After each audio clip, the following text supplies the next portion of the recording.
tuzumuna bango me mwa molili après quoi komona bango nde ko beta bango ko sacrifier na tumona ki deja bashiba tie biare na bango base ba programmer opinion ce jour yo kama bango kuna ba reprogrammer opinion ce jour yo kama bakata ki angolo so ke zana moto te otera chana no pile yo charger ngono ko charger pesa operateur ayi bala ndenge ya ko charger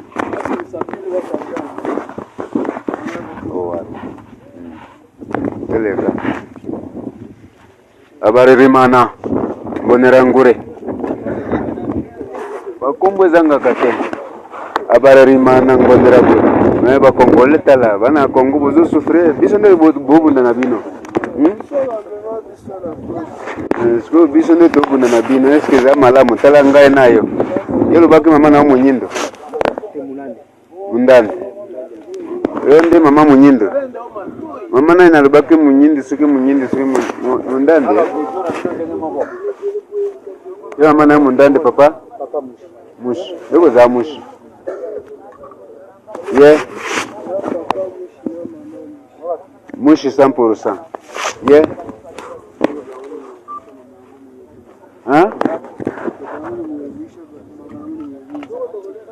uwo munyawishi nini mwakuwa kama kata huku Rwanda uweze itika kama ni abako mushi amako mushi Teritwari ya Ruturo urabona yuko bahagabye ibitero magingaya ibintu bibaye bibi kurenza mu tundi duce turi kuberamo imirwano byongeye guhinduka muri teritwari ya Ruturo no muri teritwari ya Masisi hamaze guhinduka zone y'imirwano bihagaze gute kuri uyu munsi wa mbere w'ikwigenekerezo rya 23 Ruhuma 2026 kuva mu gitondo cya kare kuri uyu munsi imirwano ikomeje gufata indi ntera mu bice bitandukanye muri Minembwe, Rumbishi, Gasovu, Nkokwe, Gatoyi na Kavumu ahagaragaye escalade militaire intense hagati y'ingabo FARDC zifatanya n'umutwe FDLR wa Zarendo n'abasirikare baturutse hanze ndetse n'ihuriro rya AFC naryo ryariye Karungu. Hari kugaragara disposition tactique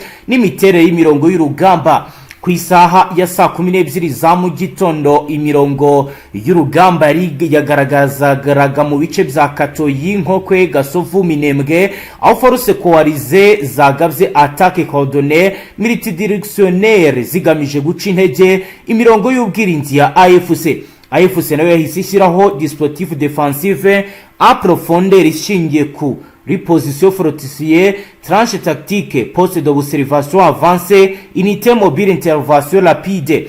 Ibi rero bikaba byafashije AFC guhagarika no gusubiza inyuma repose bitero byinshi byagabwe mu masaha mu gitondo nkuko ro bigaragara kuva ku isaha ya saa 4 n'igice za mu gitondo. Force coalisée yakoresheje artillerie à rudre harimo imbunda za 20 mm, roquette multiple, canon à rudre, drone za kamikaze, mitrailleuse à rudre, lance roquette anti-shell. Ibi bikoresho ro byakoreshwaga cyane kuri zone d'enseignement pepre biragaragaza stratégie de terrestrielle visante la population civile aho intego nyamukuru isa naho ari uguteza panique générale, gutuma abaturage bahunga no gusenya imiterere y'imibereho rusange des organisations sociales.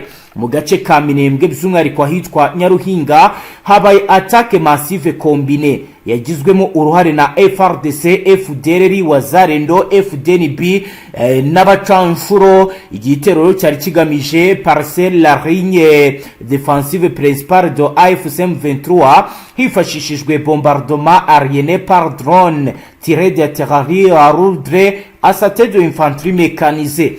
Gusa AFC M23 yakoresheje contre-offensive tactique rapide ishingiye kuri unité d'intervention rapide mu havre d'ensacrement partier fait croiser stratégique. Ibi byatumye force coalisée zihura n'igihombo kinini nkuko rero bigaragara, bityo rero basubira inyuma ku mirongo y'imbere. Mu bice bya Gatoyi, Gasovu na Nkokwe habaye combat rapproché aho impande zombi zakoresheje arme automatique à rudre, grenade offensive ce n'est pas tactique. AFC yashoboye rero kugenzura axe stratégique majere bituma igumana superiorité tactique locale cyane cyane mu kugenzura imihanda ya logistique, inzira zo gutwara ibikoresho n'imirongo y'itumanaho. nk'uko bigaragara turebye ibijyanye na état moral des troupes n'imiterere ya komandoma, turabwira ko ku ruhande rwa AFC moral des troupes iri élevé, ni mu gihe kandi komandoma centralisé et discipline ihagaze neza, ndetse na coordination opérationnelle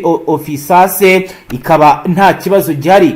ku ruhande rwa coalition haragaragara disorganisation tactique ndetse n'ibizwi mu gisirikare nka différence dans une coordination des unités, ibyatumye ibikorwa byabo bimwe bigira isura ya attaque désordonnée sans incohérence stratégique créée. nk'uko rero bivugwa, ibitero bya drone aterari byagabwe mu bice bituwe cyane byatumye abaturage ibihumbi bahunga, inzu nyinshi zirasenywa, ibikorwa by'ubucuruzi n'ubuhinzi birahagarara burundu, aho bitangazwa ko ubuzima bwahagaze. ni mu gihe rero kuri uyu wa mbere ishusho y'urugamba ikomeje kugenda igaragaza uburyo ki teritwari ya Kabare, teritwari ya Rucuru ndetse no muri teritwari ya Masaba isibaniro ry'imirwano. ku murongo wa telefoni turi kumwe na Roko Infoma wacu Safari ugiye kutubwira ibiri kugenda bibakandukukana. Safari, wiriwe neza? Miriwe. Safari, bihagaze gute kugeza ubu ku mirongo y'imbere y'urugamba? bigezweho ni ibiki kugeza wenda mbere yuko twinjiza mu Rucuro twareba uduce dusa naho tugeraniwe kugira ngo wenda abantu tubahe ishusho. wenda twareba tuno duce twa Rumbishi, kano gace ka Gasovu, kano gace ka Mpokwe n'agace ka Gatoyi kamaze kuba Tombe. ubona yuko bashaka kukigarurira ku bigendanye n'ihuriro rya AFC ndetse na Minembwe. utu niko duce turi muri zone ikomeye cyane irimo intambara ikomeye magingaya. urumva ni uduce tugeze muri tungahe tubiri tune dutanu turi kuberamo imirwano kandi ikomeye. utu ni uduce dukomeye ku rwego rwo hejuru, ndetse ubona ko twongerewe n'imbaraga n'abasirikare bafite imbaraga zikomeye. nakubwira yuko bisa nk'ibitoroshye. ni mu gihe hano mu Rucuro nakubwira yuko navuga ko hano ari mu matwara akomeye, cyangwa ariho twavuga ko ubwo twavuga ko ariyo nuza ikomeye ya AFC, ari nko mu rugo. mu minsi ishize n'ubundi birasa nkaho hari hamaze kugaragara umutekano. gavana yari yabasuye, noneho mu kubasura urabona yuko icyo baje ni ugusa nko guhungabanya umutekano w'abaturage kugira ngo abaturage base nkaho bahungabana, kuko bari bamaze iminsi batekanye. urumva nicyo kintu ntabwo kirasa nk'ikibazanye mu buryo bwo gutuma abaturage nyine babona ko intambara itashize kandi intambara igihari igikomeje, aho nakubwira ko bakomeje kugaba ibitero mu bice bigiye bitandukanye. ibi biri kuba mu buryo bwo kugira ngo barebere hamwe buryo ki n'ubundi bakomeza gufata tuno duce dukomeye cyane. abo bazarenda n'ubundi kirimo kubutuma bakora uburyo ni uburyo n'ubundi bashaka gusa nkaho bahungabanya umutekano n'ituze ry'abaturage, kugira ngo n'ubundi abaturage bamenye ko gahunda n'ubundi imirwano igihari. ariko impamvu bari kwatakira muri ibi bice ni uburyo bukomeye bwo kugira ngo babanze bakuremo aka gace n'ubundi karimo ikirombe bagabye. ubwo urumva niyo off target, ni nayo mpamvu bari kugaba mu bitero bigiye bitandukanye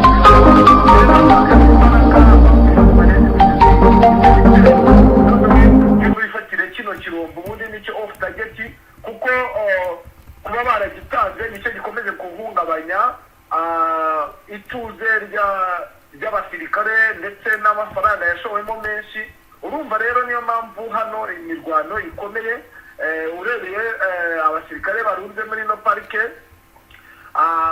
urumva ni uburyo nyine bwo kugira ngo kurezima bino bice byose, ndetse no kuba batakaza iki kirombe. Nicyo kintu n'ubundi bari bashingiyeho, nacyo kintu bari gukora kugira ngo barebe uburyo ki n'ubundi bakuramo iki kirombe ubu gisa naho nikiba kitarafatwa bitari buze korohera Kisekedi. Yashoye amafaranga menshi mu basirikare ndetse ubona yuko kandi ibyo yakoze bishaka kuza gutanga umusaruro. AFC nitagira ikihindura mu migendere y'inuza y'uburyo bari busubizemo ibi bitera inyuma, ariko hano Rucuro urabona ko naho basa nkaho barimo gukoresha indege z'amadrone. Urumva rero nicyo kintu bari gukora cyane cyane, ni nabwo buryo bwo kurizima abari gukoresha, ariko imirwano yo iracyakomeye kandi irakomeje. Bwana Safari, ku birebana wenda no kongera ibikoresho ndetse n'abasirikare, zuratubwira ko bihagaze gute kugeza magingo ya tuvugana? Magingo ya icyo nakubwira cyo nuko navuga ko hano kano gace ka Masisi habayeho gukora aho wizura, ariko ubona yuko n'ubundi bashaka nabo kudefanda kano gace n'ubundi karimo amabuye y'agaciro gasa nkaho gakungahaye.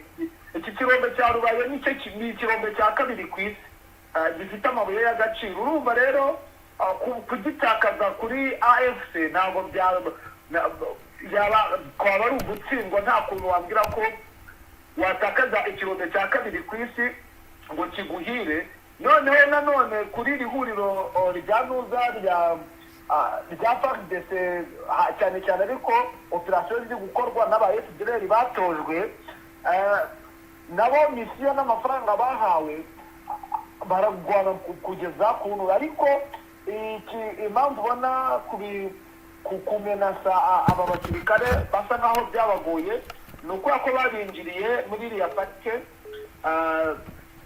ya Virunga. Uri kubyumva, hari n'abasirikare benshi barimo baba FDLR bamazemo n'iminsi, ariko bamaze kubivumbura, bari kurwana nabo kugira ngo banze babamenase. Ni drone ziri gukora, bari kubarasaho babokeza umuriro. Urumva nibamara gusa nkaho bakubuye hariya kariya gace, biri buze koroha kuba baza n'ubundi bakadefanda, kuko navuga yuko bisa nkaho bigeremeje, kuko urumva bageze muri grupoma ya nuza ya Kibabi, kandi grupoma ya Kibabi navuga ko ni ibirometero 24 kugira ngo ugere i Rubaye kuri icyo kirombe. Urumva ni ibirometero bike cyane. Urumva rero uko byagenda kose wenda icyo bakoze AFC ikintu igikunda gukora, ibanza kureba iby'ibanze igomba gukemura, noneho mu kuza izana imbaraga zidasubirwaho, kuko ibi bice byo muri Nord Kivu ho ntabwo twashyira akadomo. Gukora wizigiro ntabwo ari ubwenge bukeya, cyangwa hari abavuga ngo ni ubwenge buke, ahubwo ni ukugira ngo bikusanye neza, noneho n'umwanzi bamukurure aze, noneho baze bamucucuma nk'uko babigenje mu Minembwe. Sinzi nimba wibuka uburyo Minembwe babaye nk'abasa nk'abareka kuwezero, barayihorera baragenda, bakurura umwanzi araza aritoga, baraza koko bakora icyo bagombaga gukora. Ubu rero nibwo buryo bari gukoresha, nabwo buryo ndi kureba bari gutegura. Nubwo buryo nyine barimo baragenda bapepura, ariko aba basirikare bari muri Virunga bari bateje ikibazo, nibo bari kwitaho cyane nyine. Ubwo nyine barahita baza. Nzi neza yuko uko byagenda kose biri buze kugenda neza, bitewe n'uko nabo ntabwo batakaza iki kirombe cya Rubaye, kuko iki kirombe bagitakaje navuga yuko na Goma baba bayitakaje, na hehe hose na Rucuro yaba yagiye. Niko nge nabivuga ubwo byabaye iki kirombe bakagitakaza, n'utundi duce ubwo nahita mvuga ndi saa ku isaha natwo twabato no bitoza, kuko ibi byose biri kuba hano muri Masisi, naho barakije umuriro muri ibi bice nyine bya Gatoyi, naho hari imirwano ikomeye. Urumva ni ibitero bisa nkaho bikomatanye. Ko hari abari kuvuga bati iminsi ya 23 yabigiye kubarirwa ku ntoki, ati Burundi ba deployinze abasirikare benshi, Tanzania yaje, ndetse biranavugwa ko no muri Nord Kivu naho hari imirwano bavuga ati bahingiye umugambi bagiye kugota ibice byose. Bihagaze gute amakuru ufite naye kugeza ubu ku bijyanye n'izo operation Bwana Safari? Izo operation byo ni simusiga kuko bafite force ahubwo kuba na M23 kibasha resist izi force bigaragaza ko bafite n'imbaraga bitewe n'umuriro. Nge nagiye mbona mu bice bitandukanye cyane cyane hano muri zone ya Minembwe, biragaragara neza ko habayeho kumanaginga neza force za FARDC M23 yahura n'akaga gakomeye kuko ifite ubushobozi, ifite materiel noneho z'ikoranabuhanga, materiel n'ibikoresho bikomeye. Niyo habaho kuresista biraba bibaye ibindi bindi, ariko uko byagenda kose hari igihe na nayo yakora uduteme dukomeye ku rwego rw'ejo, kuko nabo uko byagenda kose bamaze kandi wabo. Yego Bwana Safari, mbere ko turi bukomeze tujyana ku yindi accent ndagira ngo unyemerere tuganiriza abadukurikiye ibijyanye n'ibiri kuvugwa ku kibuga cy'indege cya Goma, ubwo noneho duhite tugaruka tujyana ku yindi accent naho utubwire biraba bigezweho. AFC yafashe icyemezo gishya ku kibuga cy'indege cya Goma gishobora guhindura umurongo wa politike n'umutekano mu buseruko bwa leta iharanira intwaro rusange ya Kongo. Mu mujyi wa Goma haravugwa inkuru nyinshi ku bibazo ku kibazo kimaze igihe gitegerejweho ibisubizo kijanye no kongera gufungura ikibuga cy'indege cya Goma gifite akamaro kanini mu bukungu n'umutekano mu burasirazuba bwa leta iharanira intwaro rusange ya Kongo.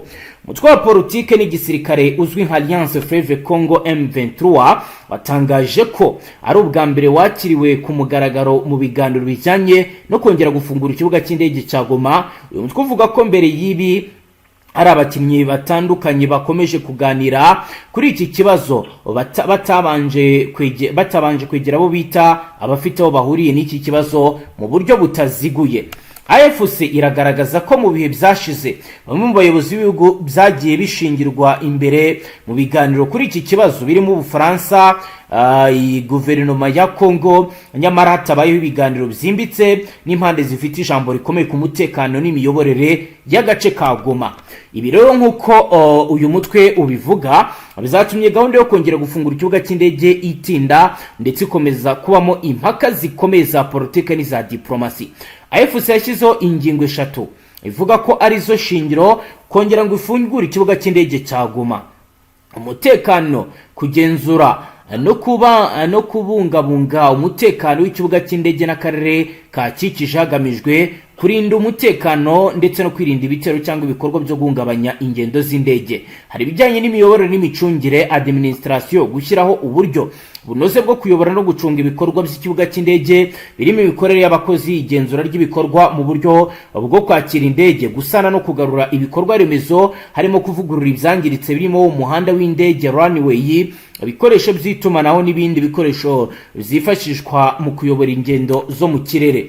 Uyu mutwe watangajwe ikibuga cy'indege kizafungurwa ariko kikazajya gicungwa n'ubuyobozi bwawo mu gihe hagitegerejwe uburyo bwagutse bw'imikorere n'imikoranire y'inzego zitandukanye. Iki kibuga cy'indege cya Goma ni kimwe mu by'ingenzi mu burasirazuba bwa Kongo kuko gihuza akarere n'indi mijyi yo mu gihugu ndetse n'ibihugu by'ibituranyi. Mu mateka yavuye iki kibuga cy'indege cyagiye gihura n'ibibazo bikomeye by'umutekano muke, cyane cyane mu by'intambara n'imirwano hagati y'impande za leta n'imitwe yitwaje intwaro. Gufungwa kwa cyangwa se kudakora neza kwacyo bizagize ingaruka ku bucuruzi, ku itangwa ry'imfashanyo n'ubutabazi, ku bwikorezi bw'ingenzi ndetse no ku bikorwa bya diplomasi. Niyo mpamvu kongera kugifungura bifatwa nk'intambwe ikomeye ishobora kugira uruhare rukomeye mu kuzahura ubukungu no koroshya itangwa ry'imfashanyo ku baturage bugarijwe n'ibibazo by'umutekano muke. Bwana Safari rero ngayo nguko ni ibiri kuvugwa ku birebana n'ikibuga cy'indege cya Goma. Reka rero dukomeze n'ubundi tujane ku zindi axe tubwire ibiri kugenda biba n'ibiri gukorwa ku mirongo y'imbere y'urugamba. Ahandi bimeze gute? Maginga ya wenda turanashira mu cyo arika imirwano n'ubundi irakomeje muri Karengi, Karongi na Birori mbiri kumwe anniversaire biso ya Geta Mazamba ubundi harimo yo kuba bafite cy'indege cya Minembwe ari bande bakigarurira barashaka kugifata nyine iri huriro rya FARDC ariko magingo aya ntago byari byabahira n'ubundi imirwano yacyari imirwano. Yego magingo urabona ko AFCM ameze gusigana nabo batangiye kugerageza gukoresha amadrone,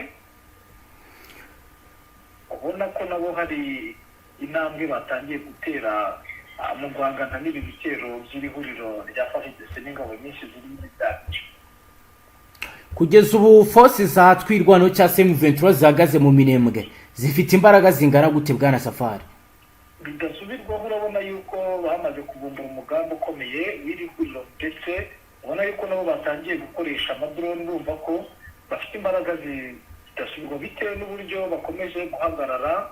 Hari uduce tumwe na tumwe dukomeje kugenda abongera bigarurira, twe twagiye mu biganza bya FARDC. Kugeza ubu kubirebana no kongera abarwanyi nk'abari abakomando baherutse gutozwa M23 baba wenda hari aboherejwe mu Minembwe kugira ngo baze batangire amforo, bihagaze gute kugeza ubu? Bariyo cyane kuko barahari, bari muri biriya bice n'ubundi bya Remera hariya n'ubundi deployment no zikorerwa, urumva barahari cyane bamaze kuhashyika. Yego, reka tukomeze amakuru noneho tukubaze kubirebana n'ibyagiye bitangazwa by'agahenge. Mu by'ukuri ukurikije biri kugenda biba agahenge, twaba tukigatekereje cyangwa twitega imirwano? Oya, agahenge byo ndumva nabikubwiye ku nama guverineri kuri kote ya leta y'Kinshasa yarangije kubikwama, navuga yuko n'ubundi gahunda ari imirwano. Ibyo ni ibyatangajwe mu nama n'ubundi yabereye muri komine Kabyinjira hariya ni mu mujyi wa Uvira hafi no ku biro bye. Inama yabaye ndende, yaje yitabiriwe n'abayobozi benshi bagiye batandukanye, ntabwo yigeze inabera no muri conference yabereye mu kibuga. Ibyo byasaga ari nk'ubukangurambaga bugaragaza ko iby'agahenge byo kakwibagirwa, iby'agahenge ko kazamera nk'umugani. Yego, biri kuvugwa ariko ko M23 nayo yaba yubatse ikoranabuhanga ry'indege. Byo turaza kubyitegaho iki mu gihe buri ruhande rukomeje kugenda rwongera imbaraga aho kugira ngo barebe uburyo bakubahiriza ibijyanye no guhagarika indwano burundu? Kugira yuko magingo ya n'ubundi batangiye kuzikoresha ubu buryo bushya n'ubundi bwo gukoresha drone nibwo bwafashije guhangana n'ibi bitero biri mu bice bya Minembwe. Ese hari drone zishobora guhaguruka muri eneo za3 zikajya kurasa ku birindiro bya FARDC direct cyangwa zikora mu buryo bwo kwitabara? Hari izi bafite attack drones cyane rwose, zibahari izo bakoresha mu guhagarika ari deployment abera muri Tanganyika byagiye zigaragara n'ubundi zihagurukira muri biriya bice bya Remera. Niyo mpamvu ubona ihuriro ry'abandi zishaka gushyiramo imbaraga zikomeye. Yego Safari, reka tujye no muri Nord Kivu, naho biri kuvugwa ko FARDC ishaka kuhataka. Muri Nord Kivu ho bihagaze gute tugenda tugana no ku musozo? Yaratangiye n'ubundi hano ahitwa hano Masisi naho harakomeye, kubera yuko hano ni mu duce twitwa nyine za Nyakagore, Runigi, mu mihanda yerekeza n'ubundi hano za Remeka n'ubundi urabizi ko hano ariho hari indiri z'aba FDLR. Hano ubugeze zagatuye n'ubundi imirwano irakomeye mu gace bita Nzingati. Urumva rero ho yatangiye ryari? Imaze iminsi itatu, ariko magingo yamaze guhindura imbaraga, urabona ko ifite imbaraga kandi bisa nk'aho bafite icyerekezo. Yego, niho rero iri kandi irakomeje nyine kugeza na n'izi saha no muri iki gitondo cy'uyu munsi yabaye. Yego Safari, reka tugushimire cyane, ubwo wowe urakomeza ukurikirane ibiri kugenda bigenda tugezaho n'andi makuru kubiraba bigezeho. Yego, namwe reka tubashimire. Namwe banywanyi mudateba kubana natwe ngaha kuri Mbonesha kuri imwe Rudende bashyikiriza amakuru atosuye barabana n'umutekano, politiki, ubanye n'amakungu ndetse n'ubuzima bwa munsi bw'abanyagihugu. Turabashimiye udukurikiye bwa mbere, cyonda sabone ntuzongere gucuka undi n'amakuru ndetse n'ibindi biganiro tubashyikiriza ngaha. Hasta la vista.